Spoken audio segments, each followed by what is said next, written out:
आखिर कैसे दुनिया का सबसे टॉप क्लास होटल बंद करवा दिया एक फटीचर से दिखने वाले इंसान ने? जिस फटीचर घर जमाई से अपनी जूतियों पर नाक रगड़वाई एक सास ने, कैसे उसी घर जमाई ने बचाया उनका अरबों का डूबता हुआ बिजनेस एक कॉल में? जिस सड़क छाप पति का चेहरा भी देखना पसंद नहीं करती थी उसकी बीवी, कैसे उसने गिफ्ट किया दुनिया का इकलौता डायमंड लैपटॉप अपनी बीवी को? जो फटीचर घर जमाई चाय तक उधारी के पैसों पर पीता था, क्यों उसका बैंक अकाउंट देख छूट गए सबके पसीने? अरे फटीचर, ये 7 स्टार होटल है, कोई ढाबा नहीं कि मुंह उठाकर चले आए। अंदर कहाँ चला जा रहा है? भाई साहब मेरा यकीन कीजिए, अंदर मेरी मीटिंग है आधे घंटे में। तेरे कपड़े फटे हुए, चप्पल में छेद हो रखा है और तू कह रहा है कि आधे घंटे में तेरी मीटिंग है यहाँ। अरे कभी सपने में भी देखा है ऐसा आलीशान होटल? झूठ बोले जा रहा है। चल भाग यहाँ से। मेरे यकीन करो, मेरा अंदर जाना बहुत जरूरी है। मेरी रूम की भी मेरे मैनेजर के पास है अंदर। अबे चल जा यहाँ से, वरना मार मार के मोर बना दूंगा, समझा? शिवम 7 स्टार होटल के अंदर घुसने के लिए एड़ी तक का जोर लगा चुका था, मगर उसके हुलिये को देखकर वहां मौजूद सिक्योरिटी गार्ड ने उसे अंदर घुसने नहीं दिया। तभी शिवम की पत्नी दृष्टि, जो शहर के सबसे अमीर खानदान से बिलोंग करती थी, शिवम और दृष्टि सिर्फ नाम के पति पत्नी थे, क्योंकि उनकी शादी दृष्टि के दादाजी ने जबरदस्ती करवाई थी, जिसके बाद शिवम इनके घर में एक नौकर और घर जमाई बनकर रहने लगा। दृष्टि मेरा अर्जेंट अंदर जाना बहुत जरूरी है। मेरा रूम भी बुक है, बस तुम मेरी एंट्री करवा दो इन्हें बोलकर, क्योंकि ये मुझे अंदर नहीं जाने दे रहे। शिवम दृष्टि से गिड़गिड़ाते हुए रिक्वेस्ट करने लगा, मानो जैसे उसे बहुत बड़ी इमरजेंसी हो और उस होटल में जाना उसके लिए वाकई बहुत जरूरी हो। पर शिवम, जो एक छोले कुलचे बेचने वाला मामूली सा लड़का है, अनाथ है, उसका इस होटल में क्या काम? तभी दृष्टि के साथ आया उसका बिजनेस पार्टनर अंगद दृष्टि से कहता है, दृष्टि, ये कौन गरीब बदतमीज आदमी है? अरे इसे 50 रुपए दो और भगाओ यहाँ से। मिस्टर, तमीज से, मैं कोई 11 आदमी नहीं बल्कि दृष्टि का हस्बैंड हूँ। शिवम की ये बात सुनकर दृष्टि के साथ खड़े अंगद के होश उड़ गए। उसे क्या, बल्कि पूरे शहर को जरा भी अंदाजा नहीं था कि दृष्टि शादीशुदा है। तभी अंगद ने दृष्टि को देखा और पूछा, ये क्या कह रहा है दृष्टि? ये तुम्हारा पति है?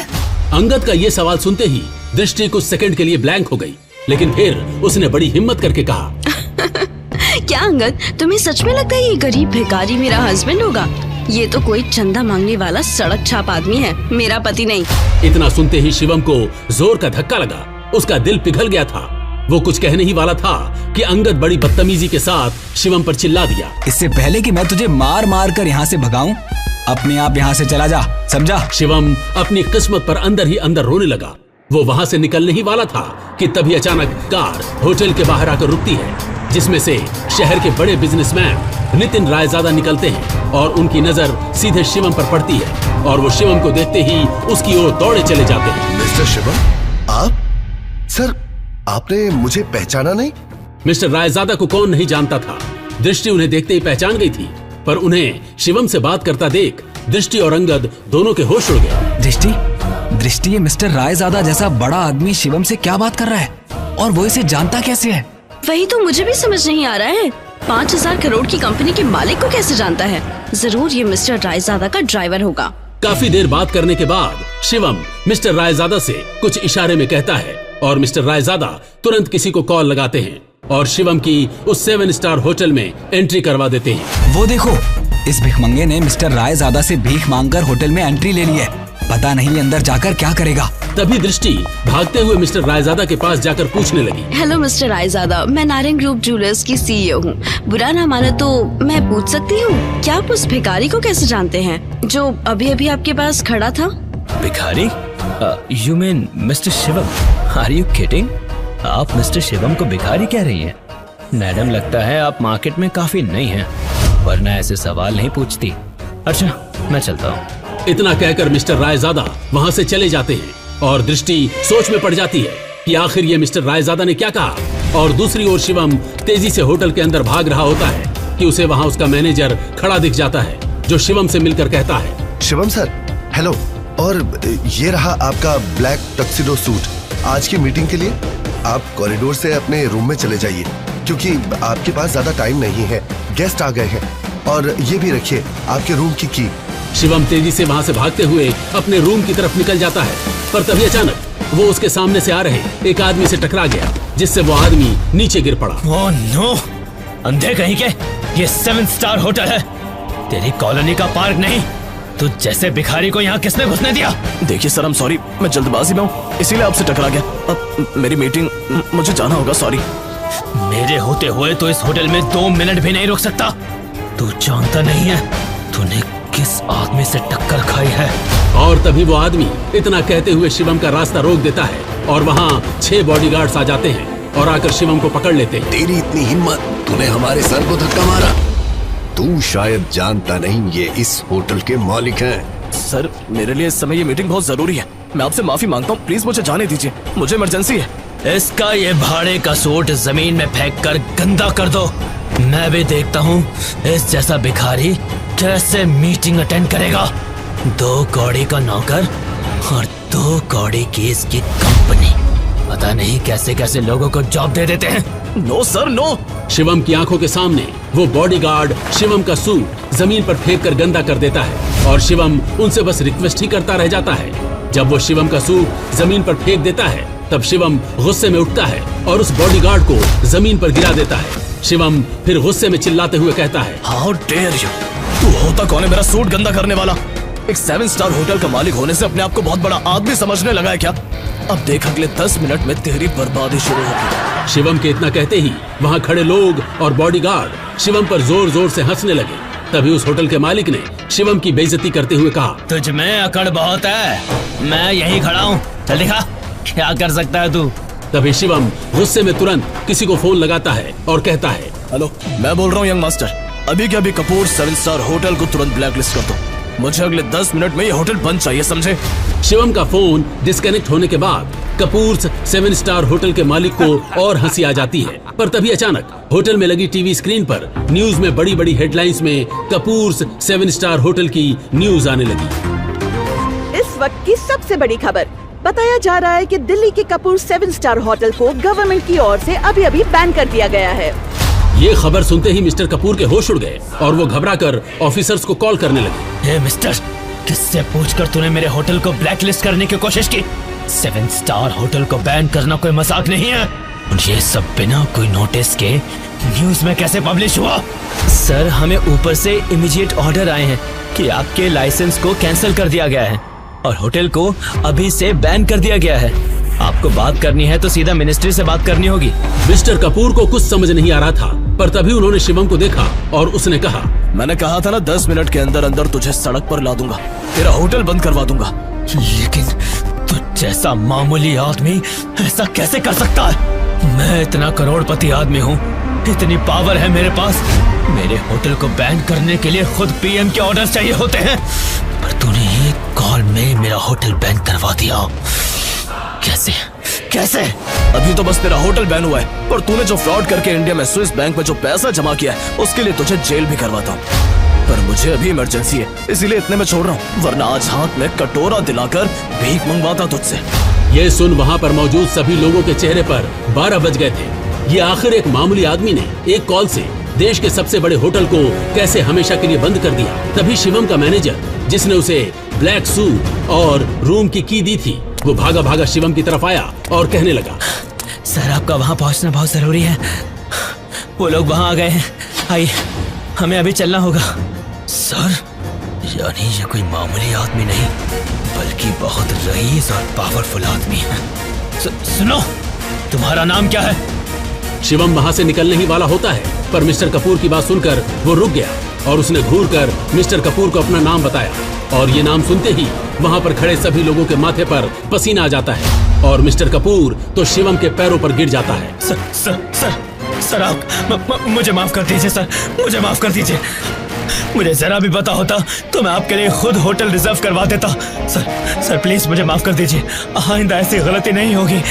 डोंट वरी, जब होटल ही नहीं रहेगा तो गलती भी नहीं होगी, हटो अब। शिवम इतना कहकर अपने रूम की तरफ भागा और जाकर उसमें बैठ गया, पर तभी उसके पास यूएस से कॉल आई। शिवम सर, अब आपको उन लोगों से मिलने की कोई जरूरत नहीं है, हमें डोनर मिल गया है।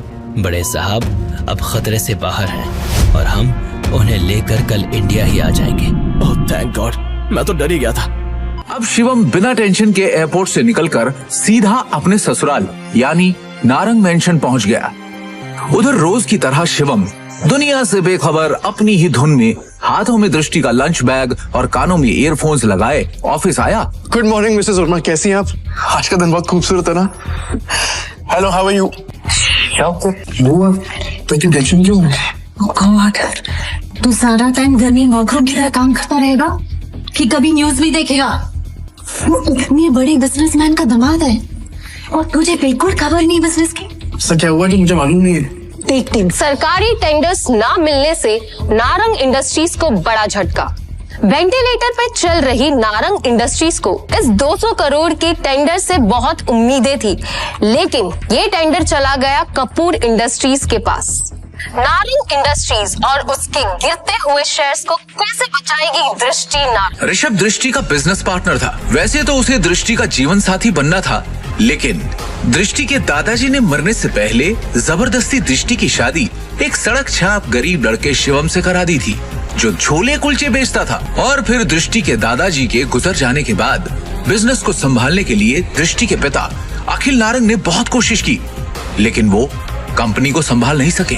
तनाव की वजह से उनकी तबीयत पर गहरा असर पड़ा, नुकसान बढ़ता जा रहा था, इसलिए दृष्टि को ये जिम्मेदारी उठानी पड़ी। हालांकि ऋषभ चाहता तो दृष्टि की ये समस्या अपने पापा के दोस्त मिस्टर नारायण से रिक्वेस्ट करके हल करवा सकता था, लेकिन दृष्टि से अपनी सगाई टूटने के बाद उसने फैसला किया कि वो कभी भी दृष्टि की मदद नहीं करेगा। दृष्टि बिल्कुल खामोश बैठी थी, वो हर हाल में इस कंपनी को बचाना चाहती थी। टेंडर ना मिलने की वजह से सारे इन्वेस्टर्स ने अपने हाथ खींच लिए। इनफैक्ट ये देखो, ये बैलेंस शीट, इसमें भी कुछ खास नहीं है। They don't have trust on us anymore. अगर ऐसा ही चलता रहा ना तो हमारी कंपनी दिवाला हो जाएगा। नहीं नहीं नहीं नहीं नहीं नहीं नहीं, no, this cannot happen. I can't let this happen. ये कंपनी सिर्फ कंपनी नहीं है। दादाजी ने खून पसीने की मेहनत से नारंग ग्रुप ऑफ कंपनीज को खड़ा किया था और इसका परचम सिर्फ हमारे देश में नहीं बल्कि विदेश में भी लहरा रहा है। बहुत मेहनत से दादाजी ने इसे कामयाब बनाया है। हमारी एक गलती की वजह से या कुछ ना कर पाने की वजह से मैं दादाजी की पूरी मेहनत को मिट्टी में मिलने नहीं दे सकती। We have to do something. I can't lose this company. This is not the option. आप सब प्लीज कुछ कीजिए। आपको तो कोई आइडिया होगा ना, कोई सोल्यूशन होगा। Somebody just find a way. दृष्टि बेटा, तुम्हारे दादाजी के टाइम से हमारे कुछ वफादार एसोसिएट्स थे जिनके साथ हम बिजनेस करते थे, लेकिन उनके निधन के बाद ऋषभ के निर्देश पर हमने उनके साथ डील करना बंद कर दिया। अगर तुम कहो तो उनसे मर्जर की बात की जाए। राजा काका, दैट्स नॉट एन ऑप्शन है। और वैसे भी आज की खबर सुन के मुझे नहीं लगता कोई हमारे साथ मर्जर करेगा। Let's look at other options. Meanwhile what can we do? Raja Mauli उर्फ राजा काका दृष्टि के दादाजी के पुराने वफादार थे, लेकिन आज वो सिर्फ नाम के कंपनी एडवाइजर थे। नारंग इंडस्ट्रीज और उसके गिरते। Hello, yes ma'am, yes ma'am, I get the files. अपने एक्सपर्ट से हम जानेंगे दिवालिया हो रही नारंग इंडस्ट्रीज का भविष्य। नारंग इंडस्ट्रीज और उसके गिरते हुए शेयर्स को कैसे बचाएगी दृष्टि नारंग? दृष्टि कहाँ पर है? शिवम, तुम घर जाओ, मुझे तुरंत ये फाइल्स देनी है मैम। दृष्टि से मिलना बहुत जरूरी है। I need to meet her right now, please. Shivam, जिद मत करो, घर जाओ। अब जा कर रही है? Meeting room. तभी मिसेस वर्मा दरवाजा खटखटाकर एक्सेस कार्ड की मदद से अंदर चली जाती हैं और उनके पीछे पीछे शिवम भी अंदर घुस जाता है। शिवम को इस तरह देखकर सभी लोग हैरान हो जाते हैं। दृष्टि, इस प्रॉब्लम के बारे में कुछ बात करनी है जरूरी, प्लीज। शिवम, इस वक्त नहीं, इस वक्त मैं बहुत ही जरूरी मीटिंग में हूँ और ये मीटिंग इस वक्त मेरे लिए बहुत जरूरी है। 5 मिनट दे दो। इन सब बातों के लिए इस वक्त मेरे पास वक्त नहीं है, प्लीज जाओ। 5 मिनट, इस प्रॉब्लम का सोल्यूशन है। यहाँ मीटिंग चल रही है। मुंह उठा के आ गया साला फटीचर। और वैसे भी कंपनी के मैटर में तेरा कोई लेना, तेरी औकात क्या है? सबसे पहले तो साधने को यहाँ से निकालो, इसकी वजह से सारी गड़बड़ है। सृष्टि, अपनी डिसीजन खुद लो प्लीज। सिक्योरिटी, सिक्योरिटी से बाहर फेंको। सर, मैं यहाँ संभाल लूंगी, आप मीटिंग में वापस जाइए प्लीज। छोड़ो इसे, छोड़ो। मैडम, लेकिन सर ने इन्हें बाहर निकालने को कहा है। छोड़ो इसे, ये कोई चोर है क्या? ये दृष्टि मैम के पति हैं और नारंग इंडस्ट्रीज के घर जमाई। भूल गए क्या तुम लोग? थैंक यू मिसेस वर्मा, जितनी इज्जत आपसे मिलती है उतनी दृष्टि उसकी मॉम से भी नहीं मिलती। Thank you. Mrs Verma Shivam को ऑफिस की छत पर ले जाती हैं और उससे पूछती हैं। शिवम, हाँ जी, तुम अंदर क्या बड़बड़ा रहे थे? तुम कंपनी को संकट से बचा सकते हो, कैसे? कैसे बचा सकता हूँ ये तो आपको अभी नहीं बता सकता, लेकिन आपसे कुछ मदद चाहिए मिसेस वर्मा। कंपनी की कुछ डिटेल्स चाहिए। कैसी डिटेल्स? मुझे शेयर होल्डर्स की, इन्वेस्टर्स की लिस्ट चाहिए और बैलेंस शीट भी देखनी है, उसके बाद ही कुछ कर पाऊंगा। अंदर जो कुछ भी हुआ उसके बाद ऑफिस का कोई भी स्टाफ तुम्हारी मदद करने को तैयार नहीं होगा, लेकिन एक आदमी है जो तुम्हारी मदद कर सकता है। अगर तुम उसको मना लो तो ही। कौन? Rajamouli sir. I think he can help you. वो दृष्टि के दादाजी के बहुत करीबी थे, लेकिन जब से ऋषभ आया ना ऑफिस में, उसने उनको साइडलाइन कर दिया। वो ना चेन स्मोकर है, तो वो हर एक घंटे आते हैं यहाँ पे सिगरेट पीने। तुम उनका इंतजार करो और कोशिश करो उनसे बात करने की। हाँ, मैं वापस जाती हूँ।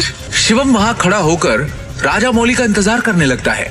इसी बीच उसने अपनी जेब से फोन निकाला और किसी को कॉल किया। हेलो, कैसे नितिन राजा जी आप? अरे शिवम जी, आपसे मुलाकात भी हो गई और आज आपका कॉल भी आ गया। हमारे तो भाग्य खुल गए। बोलिए ना सर। आपसे एक छोटा सा काम। हुक्म किया जाए मालिक। आप जल्दी से डिटेल्स बता करके मुझे कॉल कीजिए। रखता हूँ, बाय। राजा काका, रायजादा ग्रुप और नारंग इंडस्ट्रीज का मर्जर कैसा रहेगा? रायजादा, तुम इनके बारे में कैसे जानते हो? ये तो हमारे पुराने बिजनेस एसोसिएट्स थे। तुम्हें क्या पता इनके बारे में? इसके बाद शिवम ने राजा काका को कुछ ऐसा बताया कि उसे सुनने के बाद उनके होश उड़ गए। उन्होंने अपनी सिगरेट वापस रखी और शिवम को अपने साथ कॉन्फ्रेंस रूम ले गए। ये गरीब फटीचर अब तक यहाँ है। अपनी भाषा पर नियंत्रण रखो। दृष्टि बेटी, हमें शिवम की बात को सुनना चाहिए कि वो कहना क्या चाहता है। इसके पास एक योजना है। योजना? सड़क छाप। जितनी तुम्हारी उम्र है ना, उससे ज्यादा एक्सपीरियंस मुझे इस कंपनी में काम करने का हो चुका है। इस सब नोक झोंक के बीच दृष्टि गहरी सोच में थी। उसे अपने दादाजी की एक बात याद आ रही थी। दृष्टि बेटी, शिवम तुम्हारे लिए एक अच्छा जीवन साथी है और एक बात हमेशा याद रखना, जब भी तुम्हें या नारंग इंडस्ट्री पे कोई भी परेशानी आई तो शिवम ही तुम्हें उससे बाहर निकालेगा। आप कहना क्या चाहते हैं? इनफ। शांत हो जाइए आप सब, प्लीज प्लीज थोड़ी देर के लिए चुप हो जाइए। और ऋषभ, तुम भी चुप रहो। भूलिए मत आप सब लोग, इस कंपनी की बॉस अब भी मैं हूँ। डिसीजन मेकिंग पावर मेरे हाथ में है, होगा वही जो मेरा फैसला होगा। शिवम, तुम कहो तुम्हें क्या कहना है? हाँ शिवम जी, क्या बैठा? सबसे पहले मुझे कंपनी के शेयर होल्डर्स और इन्वेस्टर्स की लिस्ट चाहिए और बैलेंस शीट भी देखनी है, उसके बाद ही कुछ कह पाऊँ। डिस्ट्रिक्ट, ये बहुत ज्यादा हो रहा है। हम ऐसे ही किसी को अपनी कंपनी की डिटेल्स शेयर नहीं कर सकते। लैपटॉप दो सर। प्लीज। लो। ये बात ऋषभ, भूलो मत तुम्हारी बॉस का पति है जिसके बारे में तुम ऐसे बात कर रहे हैं। अगली बार तमीज का इस्तेमाल जरूर करना। 2 साल में पहली बार शिवम ने दृष्टि को उसके लिए लड़ते हुए देखा। दृष्टि की बात सुनते ही उसका सीना चौड़ा हो गया। Shivam, you continue. Balance sheet की कुछ ट्रांजैक्शन पे मुझे शक है। इन्वेस्टर्स जिस तरह कंपनी छोड़ के जा रहे हैं, उसका भी एक पैटर्न है। कुछ तो गड़बड़ है यहाँ पे। अरे क्या बकवास कर रहा है? कुछ भी बोल रहा है यार। हवा में बात करना बंद करो और ये बताओ कि गिरते शेयर को कैसे रोके। हमें हमारे कंपनी से सारे शेयर बायबैक करने होंगे। सिंपल। अरे वाह, एकदम शानदार और नया आइडिया तुम्हारा। तुम्हें क्या लगता है? अरे इसे क्या लगता है कि हम लोग ने इस बारे में सोचा नहीं होगा? शांत हो जाओ। शिवम, फंड्स कहाँ हैं हमारे पास? 1 मिनट दो मुझे, बस 1 मिनट। इतना कहकर शिवम ने अपने फोन से एक नंबर मिलाया और उसके बाद जो उसने फोन पर कहा उसे सुनकर सबके होश उड़ गए। ऋषभ और मोहित की आंखें फटी की फटी रह गई। मिस्टर टोकस, मेरी बात ध्यान से सुनिएगा। सबसे पहली बात, राजाडा ग्रुप से नारंग इंडस्ट्रीज को फौरन 500 करोड़ ट्रांसफर कीजिए। दूसरी बात, राजाडा ग्रुप और नारंग इंडस्ट्रीज के बीच में मर्जर अनाउंस कीजिए। और हाँ, आखिरी बात, कपूर इंडस्ट्रीज के सारे शेयर खरीद लीजिए जल्दी। दृष्टि शिवम की इतनी बड़ी बड़ी बातें सुनकर हैरान थी। उसे यकीन ही नहीं हो रहा था कि उसका घर जमाई पति इतनी बड़ी कंपनी से उसकी नारंग इंडस्ट्री का मर्जर करवा रहा था। दृष्टि ने शिवम से कहा, शिवम, तुम हो कौन? ब्रेकिंग न्यूज, बड़ी खबर आ रही है इस वक्त हमारे पास। रायजादा ग्रुप ने नारंग इंडस्ट्रीज के साथ मर्जर की घोषणा कर दी है। इस खबर ने नारंग इंडस्ट्रीज को फर्श से अर्श तक पहुंचा दिया है। नारंग इंडस्ट्रीज के शेयर प्राइस ने वापस से रफ्तार पकड़ी है। नारंग इंडस्ट्रीज का दुनिया की सबसे बड़ी कंपनी रायजादा ग्रुप से जुड़ना काफी फायदेमंद साबित होगा। क्या दृष्टि को मिलेगा शिवम से अपने सवाल का जवाब? आखिर क्या राज छुपा है शिवम की असलियत के पीछे? रायजादा ग्रुप से शिवम का क्या रिश्ता है? एक फटीचर इंसान ने कैसे देश की सबसे बड़ी कंपनी रायजादा ग्रुप से नारंग इंडस्ट्रीज का मर्जर करवाया? नारंग इंडस्ट्रीज के हाथ से टेंडर निकल जाने के पीछे क्या ऋषभ की कोई साजिश थी? ये सब जो अभी अभी हुआ था ये किसी जादुई सपने से कम नहीं था, लेकिन एक बात जो अब भी सबकी नजरों से शिवम ने छुपाकर रखी थी, वो थी उसकी आंतरिक शक्तियां, जिसे शिवम उजागर करने की कोशिश कई दिनों से कर रहा था। शिवम वहां से निकलकर एक शादी में गया था जहां उसे करण मिला था, जो कि दृष्टि का कजन था। वो शिवम को बेइज्जत करने से कभी बाज नहीं आता था। शिवम और उसके बीच नोक-झोंक कई समय से चलती आ रही थी, लेकिन उस दिन शिवम ने करण की बेइज्जती पूरे रिश्तेदारों के सामने कर दी और वहां से घर चला गया। करण ने अपने गुस्से को पी लिया और ठान लिया कि वो शिवम को नहीं बख्शेगा। दूसरी ओर अपना खाना खत्म करके शिवम ने अपने बर्तन धोए और फिर वो अपने बेड पर आराम करने बैठ गया।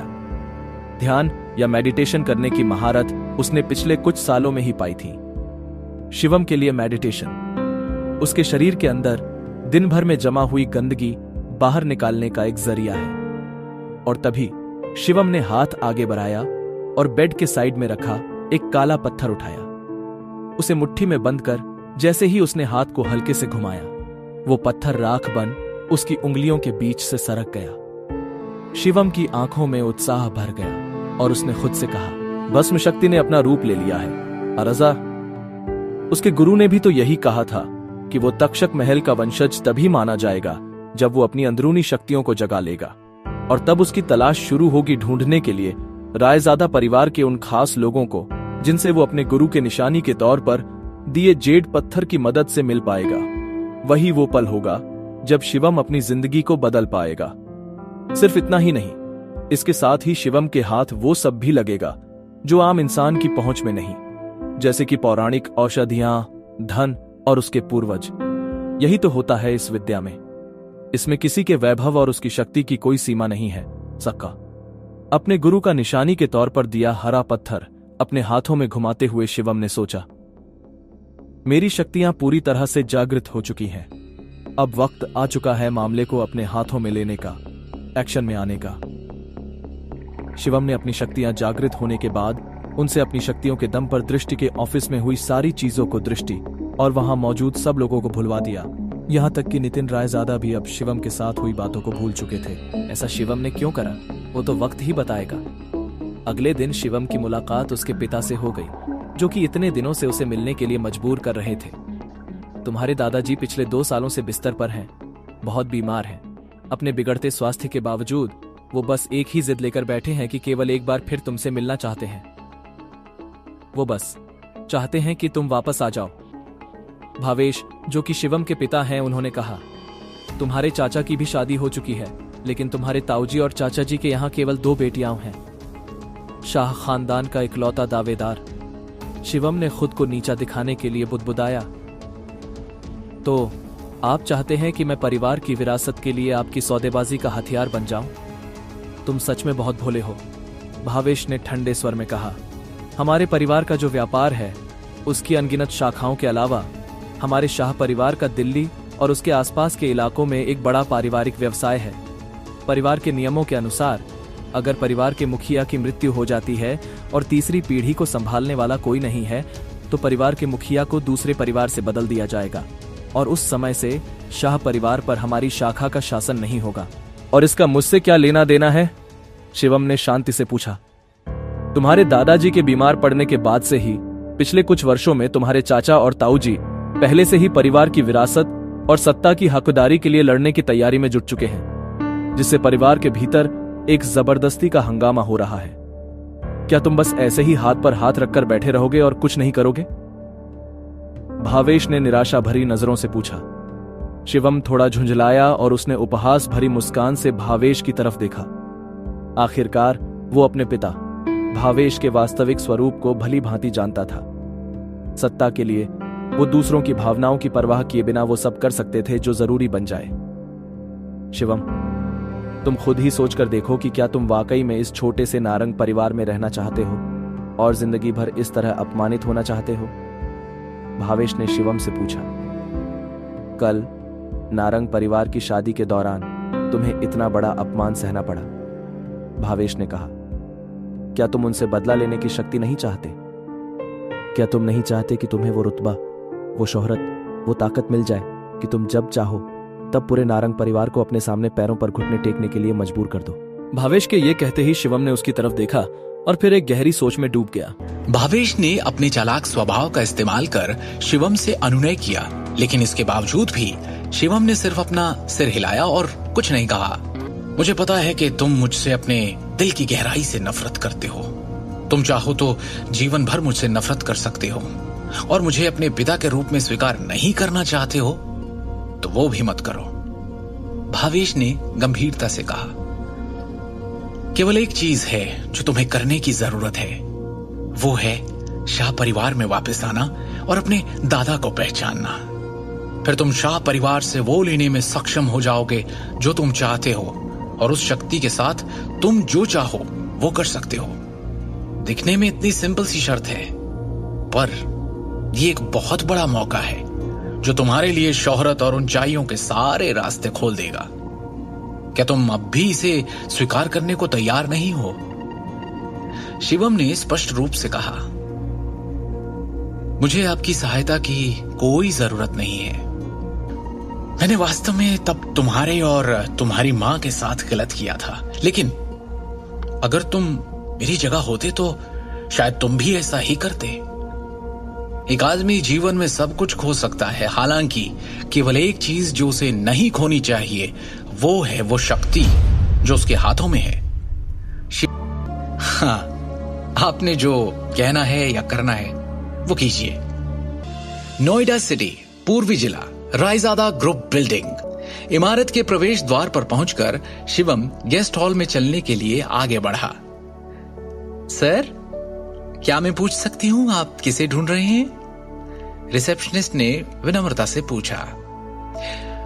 मैं आपके डायरेक्टर नितिन रायजादा से मिलने आया हूं, शिवम ने शांति से कहा।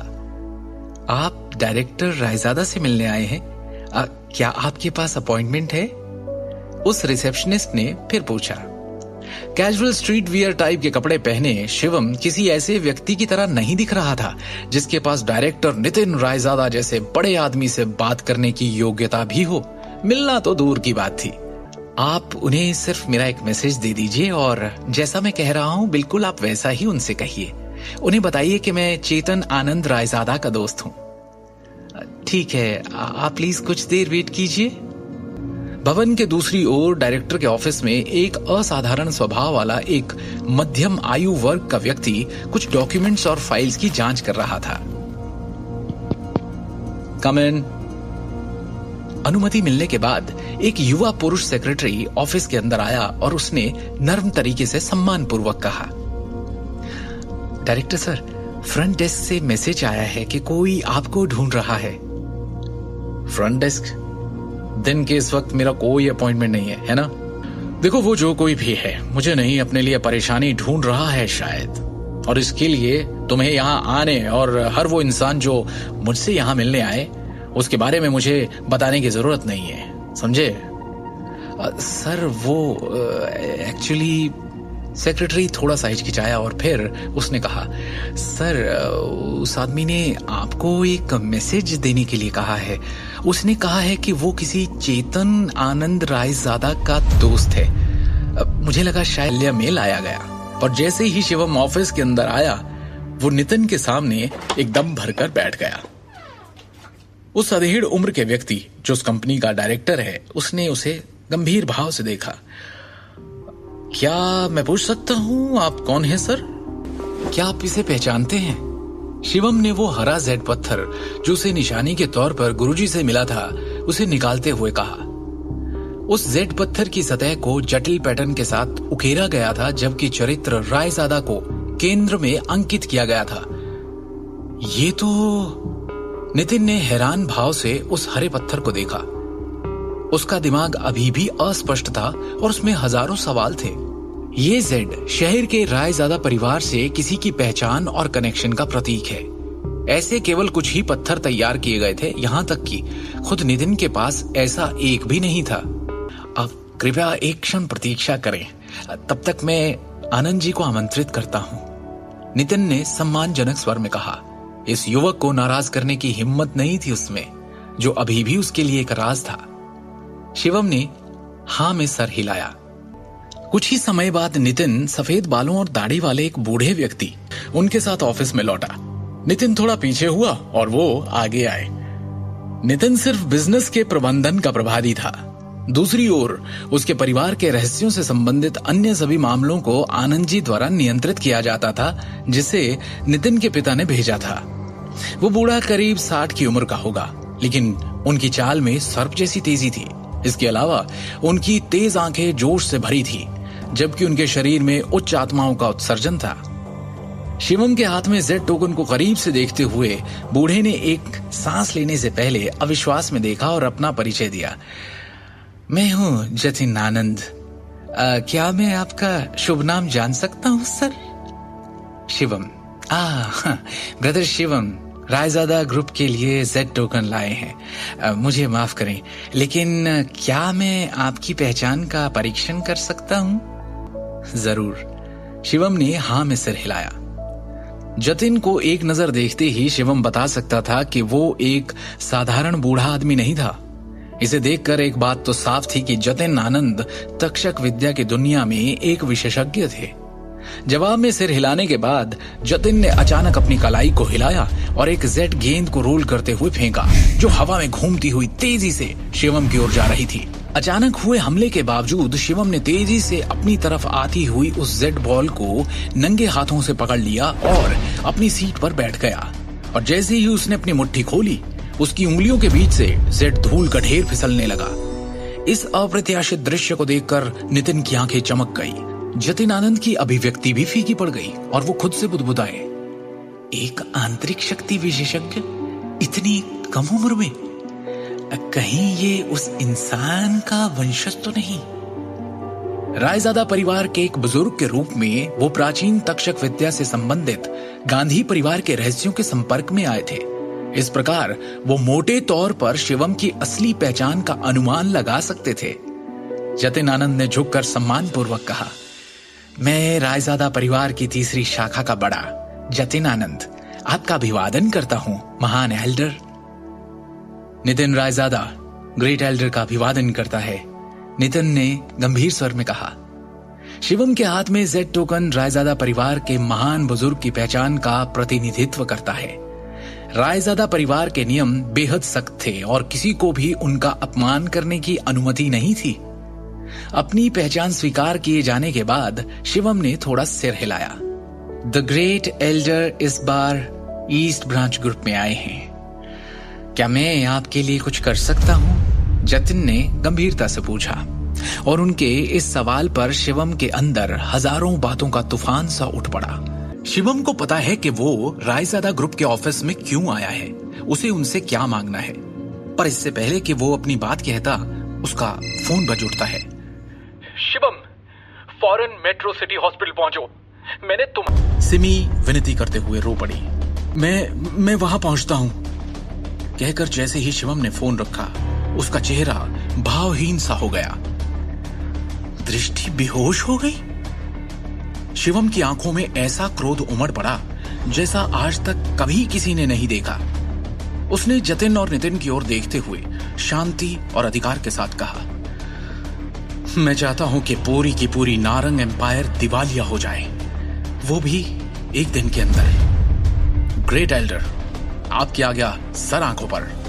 नितिन रायजादा ने सम्मानपूर्वक उत्तर दिया। दिल्ली के सबसे बड़े मेट्रो सिटी हॉस्पिटल में शिवम जल्दी से कमरा नंबर 608 में पहुंचा। जानते हो ना क्यों हो रहा है ये सब हमारे साथ? क्योंकि तुमने करण के साथ बदतमीजी की। सिमी शिवम की ओर उंगली उठाकर गुस्से में बोलती जा रही थी। अरे क्या जरूरत थी? पंगा उसके साथ करने की सोची जाती है जो आपके बराबर की हैसियत का हो। तुम क्यों अपनी हैसियत भूल जाते हो बार बार? क्यों जलील किया करण को पार्टी में? इल्जामों की इस बौछार में भी शिवम चुप रहा। उसने बस अस्पताल के बिस्तर की ओर देखा। बिस्तर पर लेटे हुए उनके ससुर अखिल नारंग थे। आपको चोट कहां लगी? शिवम ने चिंतित स्वर में पूछा। घाव अंदरूनी है, घबराने की बात नहीं, अखिल ने दर्द भरी आवाज में कहा। शिवम की आंखों में अपने लिए चिंता देखकर दृष्टि बोल पड़ी। मैं ठीक हूं, पापा की मजदूरों से बहस हो गई, उन्हें पीटा गया। ये तो अच्छा हुआ किसी तरह उन्होंने अपना बचाव कर लिया। हालांकि शिवम का दिल गुस्से से भर गया था। उसने ये पूछने से पहले खुद को शांत किया, फैक्ट्री में एग्जैक्टली हुआ क्या था? दृष्टि इस बारे में बात नहीं करना चाहती थी। उसने बस एक भारी सांस भरी।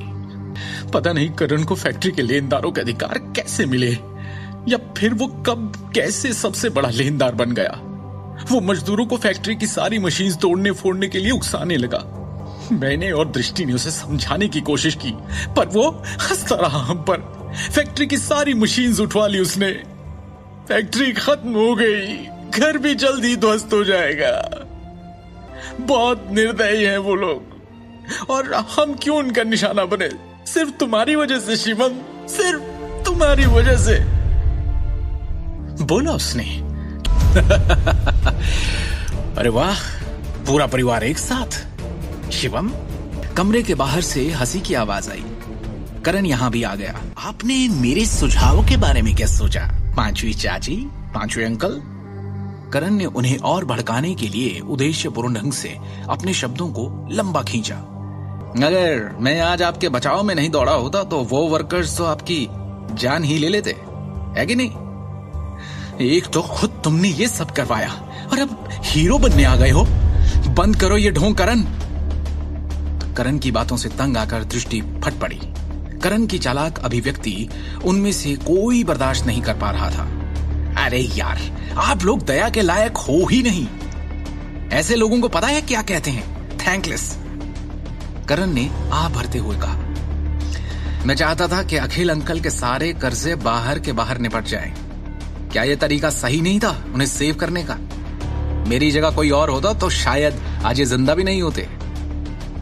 करण ने कोमल स्वर में कहा, मैं तो बस मदद करने की कोशिश कर रहा हूं। मुंह बंद करो और दफा हो जाओ यहां से करण। दृष्टि गुस्से में कांपती हुई चिल्लाई, मैं दफा हो जाऊं? फिर ये मत कहना अखिल अंकल कि मैंने आपके परिवार को एक मौका नहीं दिया। अरे आपको तो एहसान मानना चाहिए, पर आप मानते नहीं। इसलिए मैं कल ही लेनदारों के अधिकार जारी कर दूंगा। बर्बाद हो जाएंगे आप सब। लोन शार्क्स तब तक आपके पीछे रहेंगे जब तक आप जिंदा हैं। क्या आप बकवास कर रहे हो? फैक्ट्री, घर और गहने गिरवी रखवा कर हम अपने सारे कर्जे चुका सकते हैं।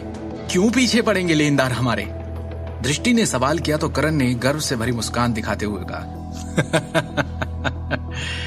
उस घटिया ज्वेलरी प्रोसेसिंग फैक्ट्री के सभी उपकरण टूट गए हैं। एक कौड़ी की औकात नहीं, उसको गिरवी कहां रखोगे? इसके अलावा तुम लोगों को अभी भी साइट के किराए का हिसाब देना होगा। अगर इसे ठीक से नहीं सुलझाया तो अखिल अंकल पर धोखाधड़ी का आरोप भी लगाया जा सकता है, और हाँ, जेल भी हो सकती है। बोल लिया जो बोलना था, अब निकलो यहां से। शिवम ने करण को भाव शून्यता से देखा। करण चिल्लाया और अचानक गुस्से में आकर अपनी हथेली की मुट्ठी बनाकर शिवम के चेहरे की तरफ जैसे उड़ाई। ठाक की आवाज के साथ शिवम ने उसकी मुट्ठी एक झटके में अपनी हथेली से रोकी और बिना दया के एक झटके में उसे उल्टा घुमा दिया। बेइज्जती, हैरानी और गुस्से के घूंट पीकर उसने जहर उगलते हुए कहा, तेरी ये मजाल, तूने मुझे हाथ लगाया, मुझे, करण नारंग को। उसने दृष्टि के परिवार की ओर देखकर कहा, और तुम लोगों को भी नहीं छोड़ूंगा मैं। इस परिवार की कहानी अब खत्म समझो। अब तुम में से मैं इस मामले को अच्छी तरह से संभाल लूंगा, इसीलिए आपको अब और चिंता करने की जरूरत नहीं है। शिवम ने स्पष्ट शब्दों में आत्मविश्वास के साथ पूरे परिवार से कहा, करण या उसके परिवार वाले हमारा कुछ नहीं बिगाड़ पाएंगे। क्या कर लोगे तुम? क्या तुम इस लायक हो? सिमी ने एक ठंडी मुस्कान के साथ व्यंग्यात्मक लहजे में कहा, तुम्हारी तो इतनी हैसियत भी नहीं कि। उस समय शिवम ने सिमी की तरफ अपनी भावहीन निगाहें घुमाई और उसके शब्दों को चुप कर दिया।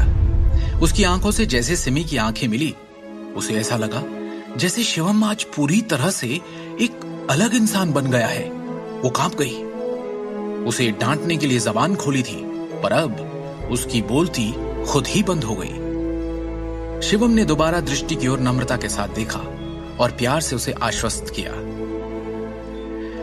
फिक्र मत करो दृष्टि, अब कुछ बुरा नहीं होगा, मैं हूं ना तुम्हारे साथ। हालांकि दृष्टि को समझ नहीं आ रहा था कि क्या हो रहा है, फिर भी उसने अपने दिल में एक बड़ी गर्मजोशी महसूस की। शिवम ने धीरे से उससे पूछा, भरोसा है ना मुझ पर? इस सटीक क्षण में उसने पहली बार ऐसा महसूस किया कि वो उस पर भरोसा कर सकती है। हाँ है, उसने कहा और जवाब में सिर हिलाया। शिवम के करण पर हाथ उठाने का क्या अंजाम भुगतेगा दृष्टि का परिवार, या फिर शिवम सच में उन्हें बचा लेगा? क्या अपनी तक्षक विद्या का इस्तेमाल करने के लिए ये शिवम का पहला मकसद होगा? क्या अब नारंग परिवार शिवम का अलग रूप देखेगा? नारंग ज्वेलरी ग्रुप की इमारत की हर मंजिल पर आज एक असामान्य उथल पुथल थी। कर्मचारियों में अफरा। अचानक नारंग परिवार के सबसे बड़े भाई और नारंग ग्रुप के डायरेक्टर अमिताभ नारंग ने सभी का ध्यान अपनी ओर आकर्षित करने के लिए जोर से खांसी की। सब लोग बहस करना बंद करें, पहले बिजनेस की बातें करें। इस तरह की समस्या को हल करने का हमेशा एक तरीका होगा। अमिताभ नारंग के चेहरे पर आज अलग ही भाव थे। जब से उन्होंने नारंग ग्रुप के डायरेक्टर का पद संभाला, तब से कॉरपोरेशन बिना किसी रुकावट, गिरावट या बिना किसी नुकसान के सुचारू रूप से चलती आ रही थी, क्योंकि इससे पहले कभी किसी ने ऐसी हिला देने वाली स्थिति का सामना नहीं किया था। जैसे ही बैठक कक्ष तुरंत शांत हुआ, सभी ने चिंतित भावों से अमिताभ नारंग को देखा और उनके बोलने का इंतजार करने लगे। डायरेक्टर सर, आपने जिन डेटा की कैलकुलेशन मांगी थी वो आ गई है। हमारे कितने बड़े और पुराने क्लाइंट्स ने आज के आज हमारे साथ कॉन्ट्रैक्ट खत्म कर लिया है, अब बताओ मुझे। डायरेक्टर सर, आंकड़ों के अनुसार हमारे नारंग ग्रुप के शेयर्स में आज 30% से अधिक की गिरावट आई है और पहले ही क्रैश हो चुके हैं। इससे छोटे शेयर धारक घबरा गए हैं और अपने शेयर्स तुरंत वापस लेने का अनुरोध कर रहे हैं। अब इसके अलावा 1 दर्जन से भी ज्यादा शहरों में हमारे ज्वेलरी के सेल्स चैनल आज काट दिए गए हैं और हमें हमारे सारे कॉन्ट्रैक्ट्स खत्म करने के लिए फोर्स किया गया है। इन सब के अलावा ईस्टर्न प्रांत की ज्वेलरी और उससे जुड़ी हुई 20 से भी ज्यादा कंपनीज, ज्वेलरी कॉमर्स एसोसिएशन और जनरल चैम्बर ऑफ कॉमर्स ने संयुक्त रूप से सार्वजनिक रूप से घोषणा की है कि वो हमारे नारंग ग्रुप का सहयोग नहीं करेंगे। अभी स्थिति ये है कि मार्केट में हमारे नारंग ग्रुप पर कोई भरोसा करने को तैयार नहीं है। अमिताभ नारंग का चेहरा ऐसे पीला पड़ गया जैसे उन्होंने कोई भूत देख लिया हो। उन्हें खुद अभी तक ये बात समझ नहीं आ रही थी कि उन्होंने किस ताकतवर शख्स को इतना नाराज कर दिया कि उसने पूरे के पूरे नारंग ग्रुप का दिवालिया निकाल दिया, वो भी एक दिन के अंदर। उन्होंने अजीत की तरफ देखा और पूछा, अजीत, क्या तुम इस समस्या का कोई समाधान लेकर आए हो? चिंता वाली बात यह है कि कोई स्पष्ट रूप से पर्दे के पीछे के तार खींच रहा है और हमारे ग्रुप को निशाना बना रहा है। हालांकि अजीत नारंग को भी समझ नहीं आ रहा था कि क्या किया जाए। उसका चेहरा राख हो गया था। अभी के लिए हमें तार खींचने के लिए जिम्मेदार व्यक्ति का पता लगाना चाहिए। हम तब तक देख सकते हैं कि क्या बातचीत के लिए अभी भी कोई जगह है। अजीत नारंग ने असहाय रूप से कहा। दोनों मुखिया समझ नहीं पा रहे थे कि उन्होंने किसे नाराज किया है। आखिर किसके पास एक दिन के अंदर नारंग ग्रुप को दिवालिया होने के कगार पर खड़ा करने की शक्ति थी। ये देखकर कि दोनों मुखिया भी बेबस थे, बैठक कक्ष और भी बेचैन हो गया, क्योंकि शेयर धारक आगे की चर्चा में पड़ गए कि तभी कक्ष के दरवाजे पर दस्तक हुई और वो चश्मे वाली युवा महिला सेक्रेटरी फिर से अंदर आई। उसके चेहरे पर इस वक्त और भी ज्यादा परेशानी के भाव थे। महिला सेक्रेटरी ने गंभीर लहजे में कहा, वाइस चेयरमैन, किसी ने हमें अभी फोन किया है।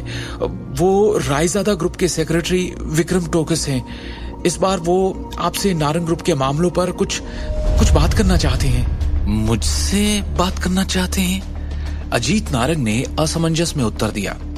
वहां मौजूद सभी लोग हैरान हो गए। आखिर क्या उस व्यक्ति को पहले एग्जीक्यूटिव डायरेक्टर सबसे बड़े भाई की तलाश नहीं करनी चाहिए? वो तीसरे भाई की तलाश क्यों करेंगे? कहीं ऐसा तो नहीं?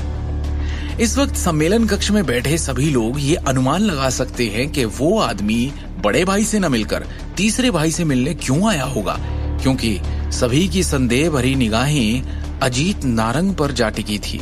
अजीत, क्या इस मामले का तुमसे कोई लेना देना है? क्या तुमने किसी भी तरह से रायजादा ग्रुप को ठेस पहुंचाई है? क्या मजाक है?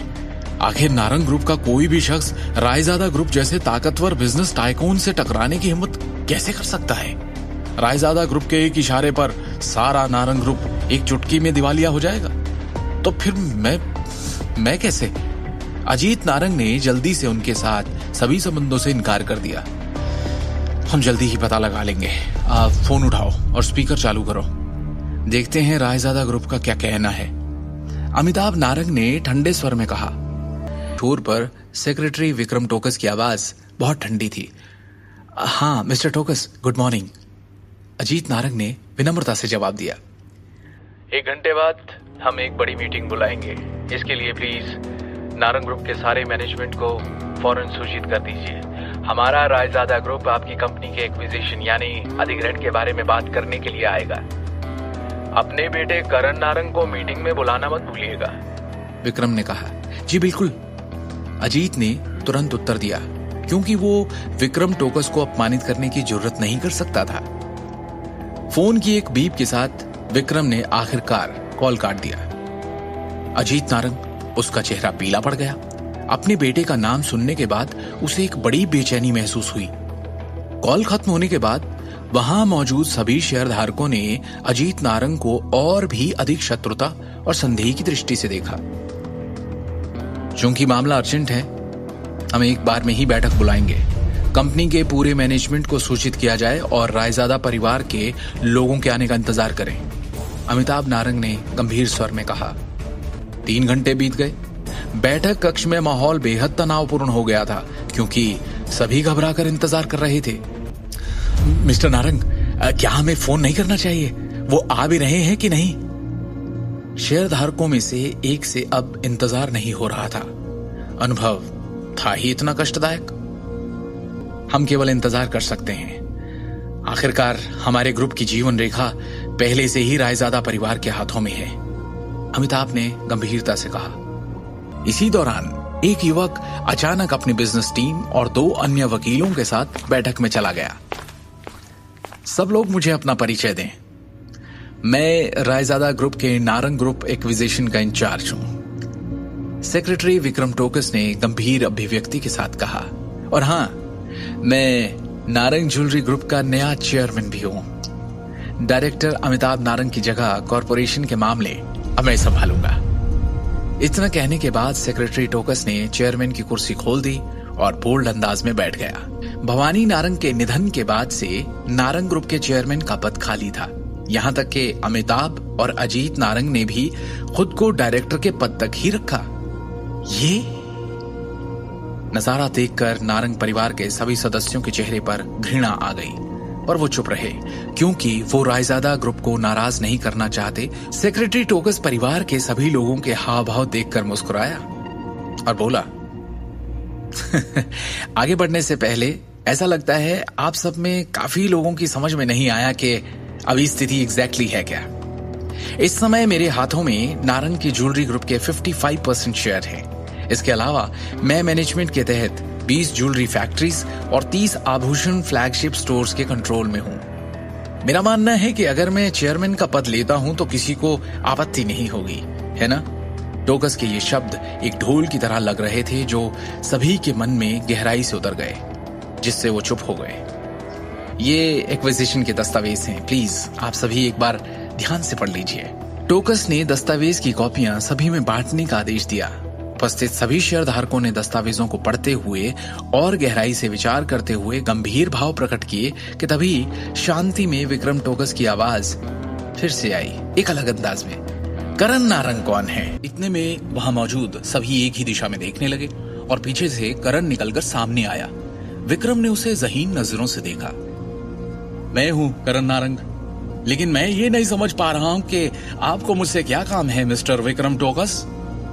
करण ने झुंझलाहट भरी आवाज में ईमानदारी से कहा। अब मेरा मतलब है विक्रम सर। विक्रम ने बिना कोई प्रक्रिया दिए उससे पूछा, कंपनी में आपकी क्या पोजीशन है?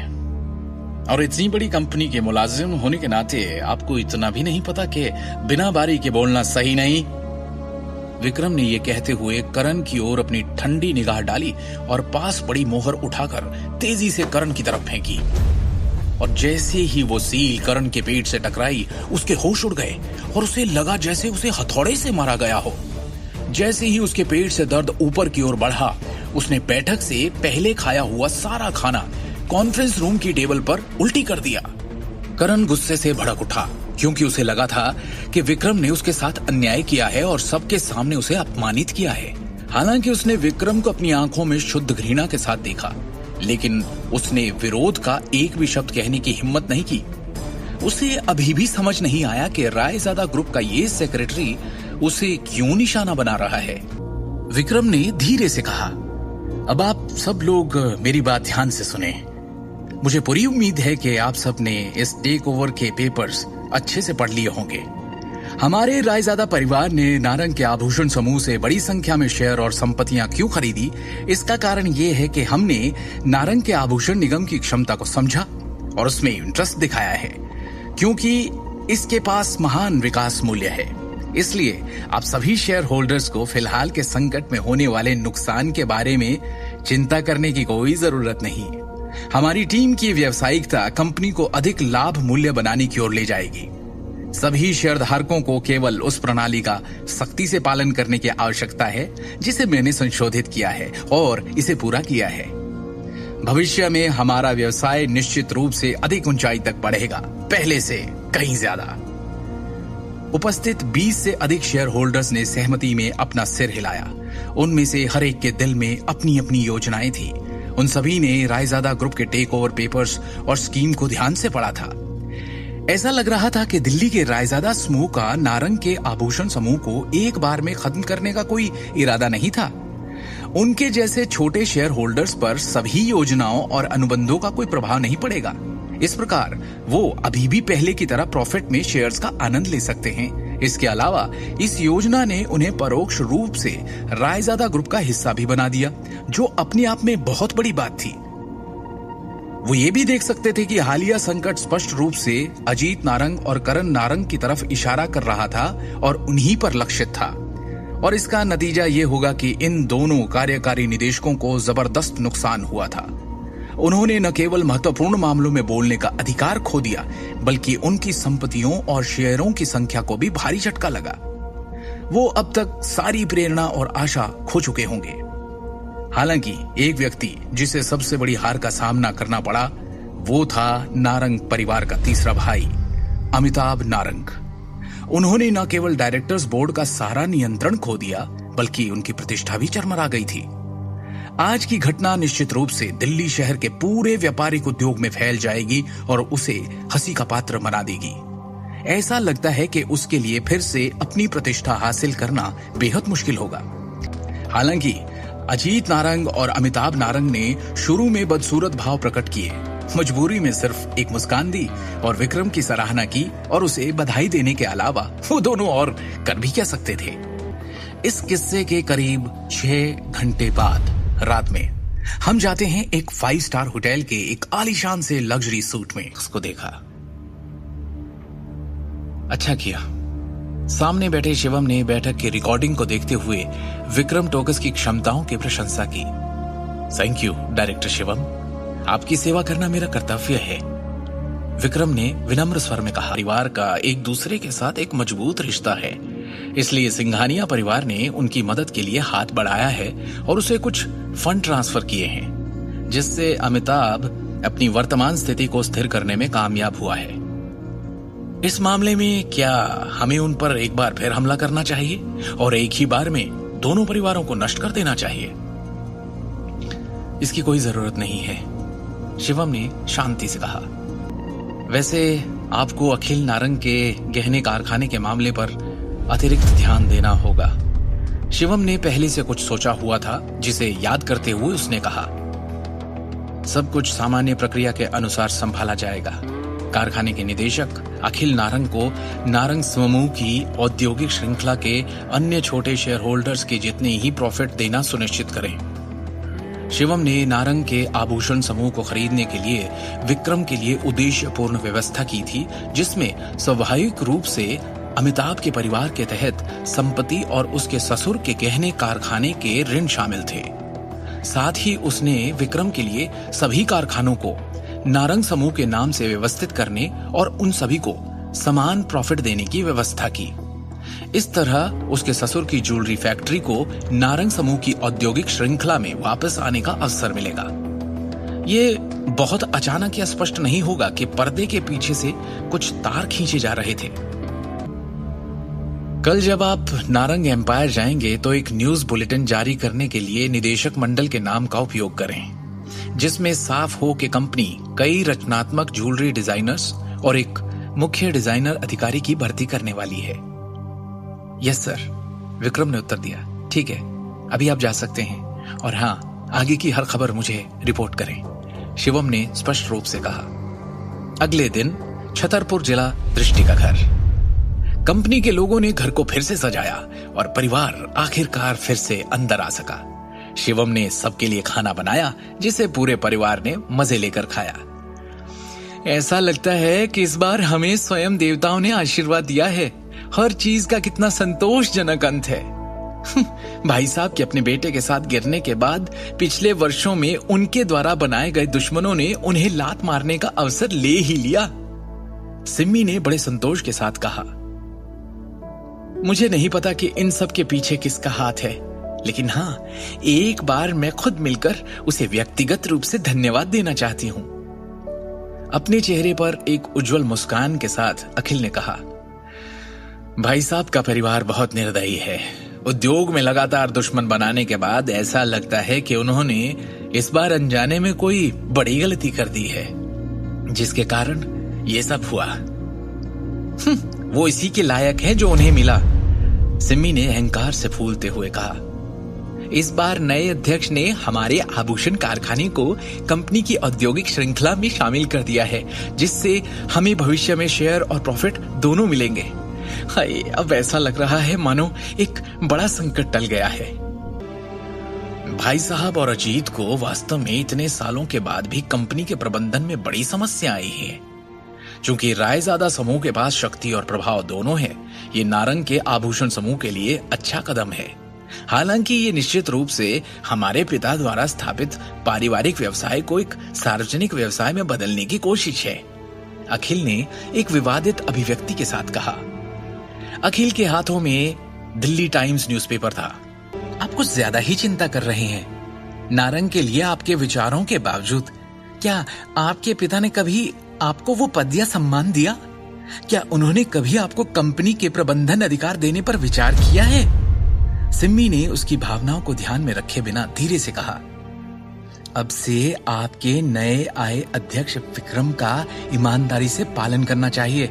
आखिरकार वो कंपनी के तहत छोटे कारखानों के साथ समान व्यवहार कर रहे हैं। अब जब आप कंपनी के नाम पर एक छोटे शेयर होल्डर हो, तो अब आप वापस नारंग एम्पायर की बिल्डिंग में जाकर ऑफिस में बैठ सकते हो। आगे की कहानी जानने के लिए देखिए अगला एपिसोड सिर्फ पॉकेट एफएम के यूट्यूब चैनल पर, और शिवम द हिडन वॉरियर के सारे एपिसोड्स को सुनने के लिए डिस्क्रिप्शन में दी लिंक से डाउनलोड करें पॉकेट एफएम ऐप।